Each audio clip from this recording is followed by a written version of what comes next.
ಶಿವಪುರ. ಹಸಿರು ತೋಟಗಳು, ತೆಂಗಿನ ಮರಗಳು, ಹಕ್ಕಿ ಪಕ್ಷಿಗಳ ಕೂಗು. ಆ ಸುಂದರ ಹಳ್ಳಿಯಲ್ಲಿ ಒಂದು ಹಳೆಯ ಮನೆ ಇತ್ತು. ಆ ಮನೆಯಲ್ಲಿ ವಾಸ ಮಾಡುತ್ತಿದ್ದಳು ಒಬ್ಬ ಅಜ್ಜಿ. ಎಲ್ಲರೂ ಅವರನ್ನು ಸೀತಮ್ಮ ಅಜ್ಜಿಗೆ ಎಂದು ಕರೆಯುತ್ತಿದ್ದರು. ಸೀತಮ್ಮ ಅಜ್ಜಿ ತುಂಬಾ ಶಾಂತವಾಗಿ ಪ್ರೀತಿಯಿಂದ ಮಾತನಾಡುತ್ತಿದ್ದರು. ಅವರ ಮುಖದಲ್ಲಿ ಯಾವಾಗಲೂ ಒಂದು ನೆಮ್ಮದಿಯ ನಗು ಇರುತ್ತಿತ್ತು. ಅವರ ಮನೆಯಲ್ಲಿ ಒಂದು ವಿಶೇಷ ವಸ್ತು ಇತ್ತು. ಚಿಕ್ಕ ಮರದ ಪೆಟ್ಟಿಗೆ, ಹಳೆಯ ಲಾಕ್ ಜೊತೆಗೆ. ಆ ಪೆಟ್ಟಿಗೆ ಯಾವಾಗಲೂ ಶೆಲ್ಫ್ ಮೇಲೆ ಸರಿಯಾಗಿ ಇತ್ತು.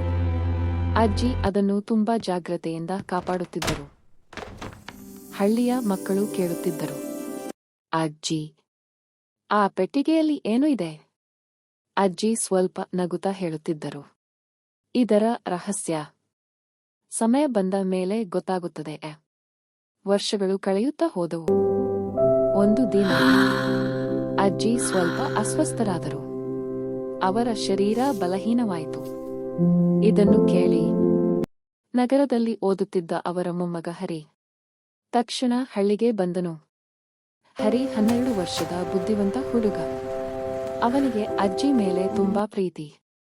ಬಸ್ನಿಂದ ಇಳಿದು ಹಳ್ಳಿಯ ಮಣ್ಣಿನ ವಾಸನೆ ಅನುಭವಿಸಿ ಅವನು ಮನೆಗೆ ಓಡಿ ಬಂದನು.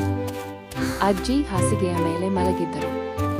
ಹರಿ ಅವರ ಕೈ ಹಿಡಿದು, ಅಜ್ಜಿ, ನನಗೆ ತುಂಬಾ ಮಿಸ್ ಆಯ್ತು ಎಂದು ಹೇಳಿದನು. ಅಜ್ಜಿ ಕಣ್ಣಲ್ಲಿ ಸಂತೋಷದ ಕಣ್ಣೀರು ತುಂಬಿತು. ಆ ರಾತ್ರಿ ಮಳೆ ಸುರಿಯುತ್ತಿತ್ತು. ಮಿಂಚಿನ ಬೆಳಕು ಮನೆಗೆ ಬೀಳುತ್ತಿತ್ತು. ಹರಿಗೆ ನಿದ್ರೆ ಬರಲಿಲ್ಲ. ಅವನು ಅಜ್ಜಿ ಕೊಠಡಿ ಹೊರಗೆ ಕುರ್ಚಿಯಲ್ಲಿ ಕೂತಿದ್ದನು. ಅವನ ಕಣ್ಣು ಶೆಲ್ಫ್ ಮೇಲೆ ಇರುವ ಆ ಪೆಟ್ಟಿಗೆ ಮೇಲೆ ಹೋಯಿತು. ಅವನ ಮನಸ್ಸಿನಲ್ಲಿ ಒಂದು ಪ್ರಶ್ನೆ, ಅಜ್ಜಿ ಯಾಕೆ ಇದನ್ನು ಯಾರಿಗೂ ತೋರಿಸಲಿಲ್ಲ? ಮಳೆಯ ಶಬ್ದದ ನಡುವೆ ಅವನು ನಿಧಾನವಾಗಿ ಎದ್ದನು. ಶೆಲ್ಫ್ ಹತ್ತಿರ ಹೋಗಿ ಪೆಟ್ಟಿಗೆಯನ್ನು ಕೈಯಲ್ಲಿ ಹಿಡಿದನು. ಹೃದಯ ಜೋರಾಗಿ ತಡಕಾಡುತ್ತಿತ್ತು. ಲಾಕೆ ಕೈ ಹಾಕಿದನು. ಕ್ಲಿಕ್. ಪೆಟ್ಟಿಗೆ ತೆರೆಯಿತು. ಒಳಗೆ ಒಂದು ಹಳೆಯ ಡೈರಿ, ಕೆಲವು ಕಪ್ಪು ಬಿಳಿ ಫೋಟೋಗಳು ಮತ್ತು ಒಂದು ಚಿಕ್ಕ ಬಂಗಾರದ ತಾಳಿ. ಹರಿ ಡೈರಿಯನ್ನು ತೆರೆದನು.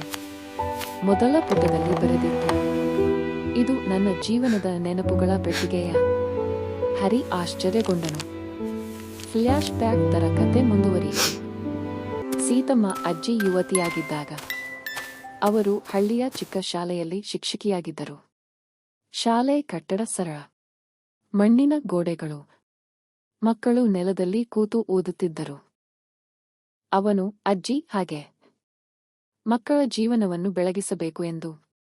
ವರ್ಷಗಳು ಕಳೆಯುತ್ತಾ ಹೋದವು. ಹರಿ ದೊಡ್ಡವನಾದನು.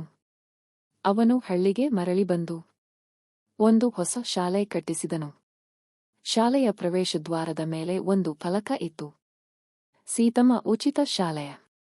ಶೆಲ್ಫ್ ಮೇಲೆ ಅದೇ ಹಳೆಯ ಮರದ ಪೆಟ್ಟಿಗೆ ಇತ್ತು. ಅದರೊಳಗೆ ಡೈರಿ, ಫೋಟೋ, ಬಂಗಾರದ ತಾಳಿ. ಅದು ಖಜಾನೆ ಅಲ್ಲ, ಅದು ಪ್ರೇರಣೆ, ಅದು ಪ್ರೀತಿ, ಅದು ಜೀವನದ ನಿಜವಾದ ರಹಸ್ಯ. Hi, good day. Don't forget to like, share and subscribe to my channel.